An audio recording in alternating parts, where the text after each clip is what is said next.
juillet, enfin je les ai pas encore, mais je les aurai en juillet. C'est pas mon premier engagement politique, puisqu'en 2012 j'étais déjà dans l'équipe de campagne de Jean-Yves Schaff, assez loin, mais j'y étais quand même. C'est moi qui avais boité toutes les communes d'Abrèche pour les législatives et j'en avais pavé parce qu'il y a un peu 7 km de long. Je suis depuis toujours un écologiste convaincu. Je suis pour la sortie du nucléaire, pour la valorisation des circuits courts. Et chose qui a changé depuis 2012, puisque je vois comment fonctionne l'Union européenne telle qu'elle est aujourd'hui. Je suis un europhobe notoire et je suis plus pour le plan B de l'avenir en commun que pour le plan A. Dans la mesure où la contribution de la France à l'Union européenne s'élève à 22 milliards, rien que pour la PAC, et qu'on en retouche 9 milliards juste pour nos agriculteurs, ce que je trouve absolument scandaleux, puisque les 13 milliards qui nous restent... Conventionnel, voilà. On est d'accord. En sachant que la PAC, jusqu'à sa refondation il y a quelques années, finançait d'abord les gros pour qu'ils produisent plus, et c'était même pas les agriculteurs qui touchaient, c'était les propriétaires des terres, et pour certaines terres, c'était la reine d'Angleterre et le prince Albert de Monaco. Donc rien que pour ça, l'Europe m'énerve pour le CETA, l'Europe m'énerve pour le TAFTA, pour à peu près tout ce qui touche au libre-échange et qui pourrit de jour en jour la terre sur laquelle nous vivons. Surtout qu'on n'en a qu'une, et si on ne la sauvegarde pas, ces traités-là, nous ruinerons nous, et ruineront l'environnement dans lequel on est. Donc c'est pour ça aussi que j'en ai marre de voir ces flux être libres de tout contrôle, voire tout sans aucun contrôle, si ce n'est le contrôle des grands financiers qui s'engraissent sur ces traités de libre-échange. C'est pour ça que moi je veux une France indépendante de ces instances-là, qui ne font que ruiner l'État en tant que tel, et la nation et son histoire. Et je suis quelqu'un de très attaché à l'histoire de France. Je suis très attaché au territoire, déjà parce que je suis un géographe et que le géographe est généralement très attaché au territoire qu'il étudie. Et c'est pour ça que l'Union européenne, pour moi, c'est quelque chose qui nuit déjà à notre économie, qui nuit à notre territoire, qui nuit aux gens, et d'une manière générale, qui nuit tout court. Voilà. C'est assez vaste. C'est pour ça que, oui, sortir de l'Union européenne, pour moi, c'est pas le programme en tant que tel, mais c'est ma vision peut-être plus stricte de la chose. Je ne suis pas d'accord avec tout ce qu'il y a dans l'avenir en commun, même si à 90%, et c'est déjà une bonne partie, puisqu'il y a 387 propositions dans l'avenir en commun. Je pense que sur 10% de 387, ça fait une petite trentaine de propositions. Et encore, je ne suis même pas sûr du ratio que ça représente sur mes désaccords, mais généralement, c'est le programme auquel je me raccorde le plus. Puisque je suis un antilibéral, écologiste, et pour la revalorisation de l'humain en tant que personne et pas en tant que matière première pour engraisser qui que ce soit à droite, à gauche, peu importe ce qu'il fasse dans sa vie. Voilà. Après, je pourrais encore en dire un peu plus, mais je vais laisser quelqu'un. Bien. Donc, Catherine Gross pour les législatives sur la Circo 4. Alors moi, je ne viens pas du tout du monde de la politique, donc pourquoi je me suis lancée là-dedans parce qu'effectivement, à plusieurs reprises, j'ai été séduite par des personnages, des programmes, des idées, et puis je pensais avec beaucoup d'enthousiasme que les choses allaient changer, et finalement, j'ai souvent été déçue. Et je trouve que grandir, c'est apprendre à être déçu, mais à rebondir quand même, et à toujours y aller. Voilà, c'est pour moi la persévérance qui peut nous permettre d'arriver à quelque chose. Et la candidature ou la démarche de la France Insoumise, en ça, m'ont beaucoup parlé sur différents points de vue. D'abord parce que il y avait la dimension écologique. On a bien parlé, je ne vais pas revenir là-dessus, mais à titre personnel, par exemple, sur l'écologie, c'est pour moi un engagement que je vis tous les jours, À chaque fois que je vais dans un magasin pour acheter quelque chose, je regarde où il est fabriqué, par qui, quelle marque, je veux des trucs comme ça, etc. Ça demande un temps fou. Hein. Je passe des heures sur Facebook à essayer de décortiquer quelles sont les marques qui sont vraiment bio, vraiment équitables, vraiment machin. Et puis tous les jours, on apprend un nouveau truc, on se dit, voilà, mon Dieu, c'est encore plus compliqué. Quand je fais mes courses aujourd'hui, des fois, je perds un temps fou à faire des courses. Et je me dis, il faudrait trouver quelqu'un qui fait les courses pour vous, qui les fait de manière.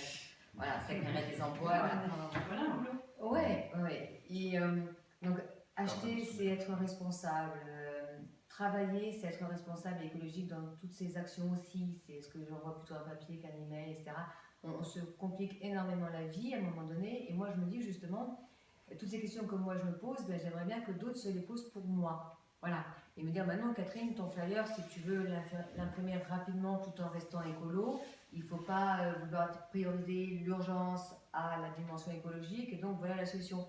J'aimerais bien qu'il y ait des interfaces ou des personnes qui m'aident pour être à la fois écologique et efficace. Voilà, que je gagne du temps avec ça. Et il y a beaucoup de gens dont c'est le travail, c'est l'économie sociale et solidaire, c'est la RSE, etc. Moi, dans mon métier, à la base, je fais du coaching, de la formation, je travaille sur l'intelligence collective. L'intelligence collective, c'est ce que j'ai mis en place là, en début de réunion, c'est que d'abord tout le monde se présente et on essaye de voir quelles sont les idées de chacun pour construire quelque chose. Et c'est qu'en construisant d'en bas qu'on fait monter les choses. L'idée de la France Insoumise, c'était ça, Jean-Luc Mélenchon. Il n'est pas venu avec un programme qu'il a dégringolé de manière effet cascade. Il a écouté plein de gens, il a pris des idées, il a construit en partant d'en bas, quelque chose qui se pose sur un socle solide. Et là, à mon avis, c'est beaucoup plus durable comme résultat. Et sur cette... j'ai perdu le fil de mes idées parce que je pensais que quelqu'un voulait rentrer. Alors, qu'est-ce que je viens de dire pour voir si vous avez suivi? L'idée de Jean-Luc Mélenchon était conçue en le bas. Oui, c'est l'intelligence collective. Et là, pour moi, ça me parle dans mon travail parce que, justement, j'ai fait beaucoup de formations. J'ai fait de la formation dans des entreprises, dans des écoles, à l'université, c'était de la communication, du marketing, de la vente, du management. Et à chaque fois que je venais avec des idées de formation, c'est-à-dire, ben voilà le contenu, et tu as devant toi un groupe, que ce soit en entreprise ou ailleurs, hein, et tu vas leur déverser ton savoir, qui va te dégringoler en cascade. Et ben, on venait avec un effet descendant. Moi, je suis connaisseur d'une vérité et je vous la décline. Sauf que quand on devait faire un calcul après de qu'est-ce qui reste de tout ce que vous avez raconté, et on va faire des tests pour mesurer, et bien souvent les gens oublient que c'est descendant. Alors que quand ça vient d'eux et que c'est eux qui l'ont construit, ben là, ça a du sens. Et ça, on le trouve réellement chez lui. C'est pour ça que ça m'a davantage séduit que les autres. Et ça me détache aussi du personnage de Mélenchon et ça me rapproche plus à l'idée que finalement tout peut s'inventer, tout peut se construire ensemble. Et c'est ça qui est intéressant et qui me permet de dire, ben, même si on n'a pas tout de suite les réponses à tout, c'est pas grave. Tout à l'heure vous avez parlé de la méthanisation, moi personnellement je ne connais pas toutes ces problématiques-là. Par contre, la seule chose qui me préoccupe, c'est de me dire, ben, si concrètement dans le cadre d'un exercice il est nécessaire de s'y pencher, ce qui compte, c'est d'aller voir les personnes compétentes et de construire notre proposition digne avec elles, pas que ça vienne de quelque chose qui vient de nous. Et sur mon parcours et mon engagement, lors d'une première interview avec le Républicain Lorrain, par rapport à mon parcours professionnel, on m'a un petit peu reproché, très clairement, à différents endroits, d'être une entrepreneur ou dans le conseil ou la formation, parce qu'on se dit c'est un peu des approches de gens qui manipulent, etc. Il peut y avoir des différentes approches dans chaque métier, et en politique comme ailleurs, je suppose, on voit bien. Tout dépend, je pense, de la personne et de la façon qu'elle a d'incarner ce qu'elle fait et sa mission. Et sur ma mission à moi, je sais qu'au tout début, je travaillais dans le recrutement des personnes. Donc on faisait des assessment centers, des évaluations de compétences, des choses comme ça. Et je sais que moi, je me sentais pas très à l'aise quand il s'agissait de remplir des cases pour dire oui, non sur certaines choses. Et j'étais pas à l'aise dans le rôle de l'évaluatrice. Voilà. Et c'est pour ça que j'ai décidé de basculer à un moment donné dans la posture de l'accompagnante. Voilà. Et j'ai fait des formations en coaching, en développement personnel. C'est pas une secte, pas du tout. Et on apprend en faisant ces choses-là à travailler avec des groupes et des personnes pour les amener là où elles veulent aller. Voilà. Donc je ne suis pas détentrice d'un savoir, mais j'accompagne les gens là où ils veulent. Je fais les choses, je pense, avec beaucoup d'éthique et d'honnêteté, c'est ça qui m'importe. Et j'espère et je pense, je fais un parallèle moi avec la politique là-dessus, parce que pour moi la politique c'est ça aussi, c'est le fait de faire s'exprimer les autres et de les amener là où finalement ils veulent aller. Et c'est peut-être totalement idéaliste, hein, j'en sais rien, mais c'est comme ça que j'aimerais voir les choses. Voilà. Qu'est-ce que je peux dire encore sur les domaines qui m'intéressent particulièrement, c'est l'écologie bien sûr, l'urgence sociale oui, parce que moi-même j'ai été licenciée pour des raisons économiques à 2 ou 3 reprises, dans des conditions pas du tout élégantes. Voilà. Et donc je pense que la situation de flexibilité ou d'adaptabilité qu'on nous demande dans le code du travail aujourd'hui par Macron ou d'autres, moi je ne la trouve pas juste parce que je pense qu'il est indispensable de sortir aussi plutôt au travail. Le travail, c'est quelque chose de complexe aussi. Hein. Moi j'ai accompagné beaucoup de gens, j'en ai recruté, qui avaient besoin d'un travail, d'autres qui n'en avaient pas besoin. Donc là aussi, venir avec un dogme et dire il faut du travail pour tout le monde, il faut remettre les gens au travail, il faut ça. Aujourd'hui, j'ai plus de certitude là-dessus. J'en ai plus. Moi, ce que je pense, c'est qu'il faut que chacun trouve effectivement sa place et un rôle ou une mission dans une société. Et il faut que ce rôle ou cette mission soit dignement assumé et réalisé. Voilà. Je pensais notamment au revenu universel de Hamon. J'ai beaucoup réfléchi à ça. Je n'ai pas de vérité tranchée là-dessus. Mais je me dis que ça peut être très intéressant quand même parce que donner une somme d'argent confortable à chaque personne. Non, ben voilà, moi, avec ça, vous vivez, vous êtes en sécurité. 1002 ou 1003. Déjà, c'est possible, effectivement, si on arrête l'évasion fiscale, le CICE, tous ces trucs-là. Le financement, il existe là-dessus, je ne vais pas m'étaler. Mais donner cette somme à tout le monde, je pense que ce serait extraordinaire parce qu'il n'y a plus la peur au ventre, il n'y a plus le besoin de travailler dans la souffrance pour subvenir à certaines choses. Et le travail, du coup, il devient quelque chose d'épanouissant, de contributeur à une société, à un environnement. Et là, il devient intéressant parce que quand moi j'entends des petits chefs d'entreprise ou des petits artisans qui disent « Oui, mais moi j'ai du mal à embaucher des gens, ils veulent pas travailler, ils veulent pas travailler ».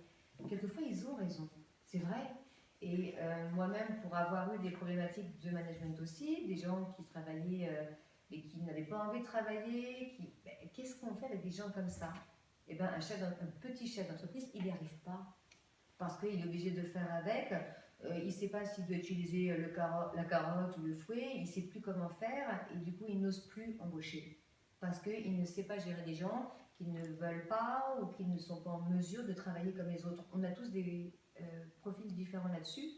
Et je pense que finalement, je ne sais pas si c'est bon, mais je ne pense pas, si ces gens-là étaient payés à ne pas travailler, ils ne seraient pas obligés de travailler, et les petits chefs d'entreprise pourraient trouver des gens qui veulent réellement travailler. Ça réglerait la question de la motivation et de la compétence.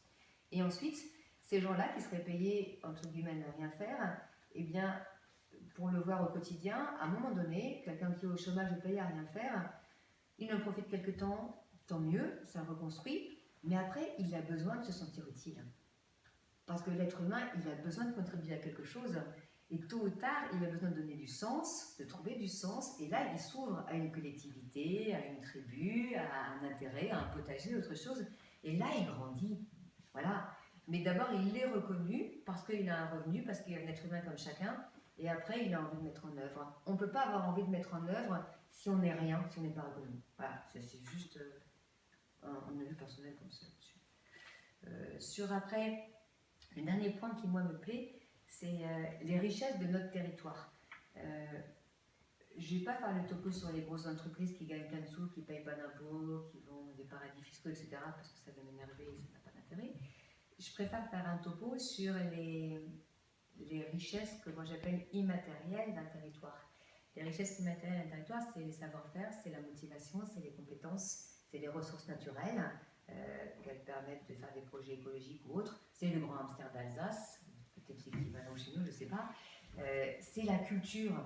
La culture, moi ce que j'adore, c'est aller sur des festivals de théâtre ou de musique dans des vieilles friches industrielles qui sont transformées, comme à Maidenthal où j'étais ce week-end, où on a transformé un truc qui était en ruine, etc., par la force d'une association qui en fait aujourd'hui un très grand festival de théâtre. La culture, quand même, elle crée 4 fois plus de PIB que les voitures. Voilà. Mais si la culture n'est pas appréciée par les gens. Elle est plus rentable. Il faut mettre l'accent là-dessus. Sucre et subventions. Voilà. Il y a des festivals qui partent, on monte Lyon, mais plus ici. Il faut continuer. Après, sur les autres richesses immatérielles, il y a plein d'autres savoir-faire. On a une histoire, on a une tradition. Et quand on voit bien, même sur le journal de TF1 ou des choses comme ça, dès qu'on fait un petit encart sur voilà, le vieux métier de la dorure, alors tous les gens sont émerveillés par ça. On est tous émerveillés par ça. Et voilà, allons-y. On relance tout ça, on en fait quelque chose. Parce que ça crée de l'emploi, ça crée des vocations, ça donne du sens et surtout, ça donne une identité à un territoire. Et le territoire doit retrouver une identité et doit se réconcilier avec ses richesses anciennes et ses richesses nouvelles aussi. Parce que ce qui me plaisait aussi dans la France insoumise, c'était au moins une vision qui était futuriste parce que dans le futur, il y a quand même une grosse révolution dans le monde du travail. Hein. Le monde du travail, on doit quand même se dire que toutes les prestations intellectuelles, même un avocat ou autre chose, demain, il peut s'inquiéter parce qu'avec l'intelligence artificielle, qui travaille plus vite que notre propre cerveau, ou les robots qui travaillent plus vite que nos bras, et bien le travail de demain, ce sera quoi? Ce sera plus du tout celui qu'on connaît aujourd'hui. Alors nous, on se bat à préserver le travail manuel tel qu'on le connaît. On se bat à travailler la formation telle que je la pratique, alors que finalement, il y a du learning qui le fait très bien, ou d'autres choses. Donc finalement, moi, mon travail de demain, ce sera quoi? Je ne sais pas. Donc c'est à nous, dès aujourd'hui, d'inventer ce que sera le travail de demain, en termes de création de richesse, de valeur. Et là, je pense que le travail de demain, c'est celui qui a du sens et qui fait appel à ce qui ne peut pas être remplacé par la machine ou par les nouvelles technologies. Et là, c'est ce qui fait la dignité de l'homme, c'est le lien, c'est tout ce qui touche les services à la personne, c'est ce qui touche la culture, c'est ce qui touche l'intergénérationnel, l'aide aux seniors. Voilà, c'est à nous d'inventer le travail qui, lui, est irremplaçable et qui est durable. Voilà. Le travail, c'est l'humain. Pour C'est moi, il y a l'humain. une différence entre travail